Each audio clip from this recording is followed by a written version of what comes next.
parents to try different foods can turn dinner time into a food fight. So to make sure that both sides come out winners, today we're going to help you answer a question that can cause a lot of stress for so many families. What's for dinner? Yes, that's the question that creates a whole lot of stress for a lot of parents. ABC Action News photographer Frank Barrera turned the camera on his own family to show us that even the best eaters can present their own challenges. Little Zach is happy to eat his spaghetti, but he does have one request. No mushrooms on my plate. His sister Ava prefers hers without the sauce, just some butter and a few tomatoes. Our favorite drinks are both healthy, right? Okay, so Frank's family has some pretty easy challenges that they have to get around, but that's not always the case for a whole lot of families.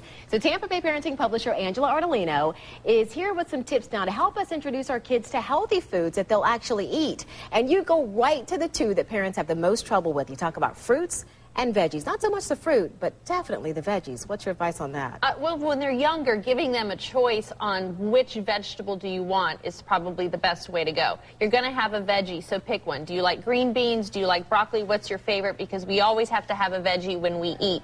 And the reason why we always have to have veggies when we have dinner is because they're good for us. Tell them why we're eating them. I know with one of my daughters, she would go, "How do I get tall like you?" Well, eat your vegetables. It'll help you get tall. And I mean, that was her inspiration for eating vegetables for years. And she would pick. She didn't like some, but she liked others. And so she would pick those vegetables instead to eat.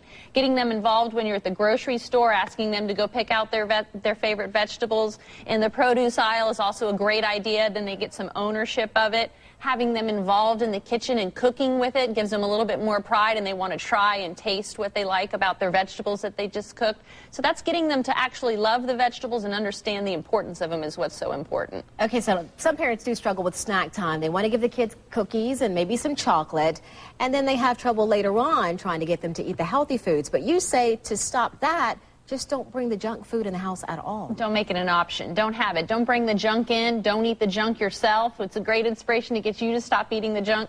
Cookies are not a snack. Cookies are a dessert. Cookies are a sweet. Cookies are something that are special and once in a while, not as a snack. Finding healthier snacks like celery sticks or green beans. As you said, your daughter loves to eat raw green beans, which so do I. And there's nothing more fun. They're almost like eating a Cheeto. They're crispy, they're fun, and if you make that the choice in your home, that's what they're going to choose and they're going to eat. Okay, you also have this tip. You say choose some healthier alternatives to some of the old favorites, like the peanut butter and jelly sandwich. That's right.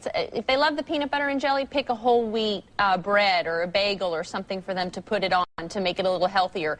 Instead of maybe having ranch dressing or some sort of dressing with their celery or their carrot sticks, make hummus. Hummus is packed full of protein and just as yummy. So give them those healthy little alternatives that still make it fun to dip and eat them, but they're better for them. Always great advice. And again, I love the piece that you said, instead of telling them what to eat, we have to show them by being great role models. Exactly. Always good to see you, Angela. Thank you. And again, if you missed any of those tips or you want to share them with some friends, just go to abcactionnews.com. You can also go to Angela's website, the Tampa Bay Parenting website. That's tbparenting.com. And next Thursday at noon, Angela's going to help us tackle an issue that some parents of older kids, teens, and even tweens may be dealing with, dating. What's the right age for them, and also how do you talk about it?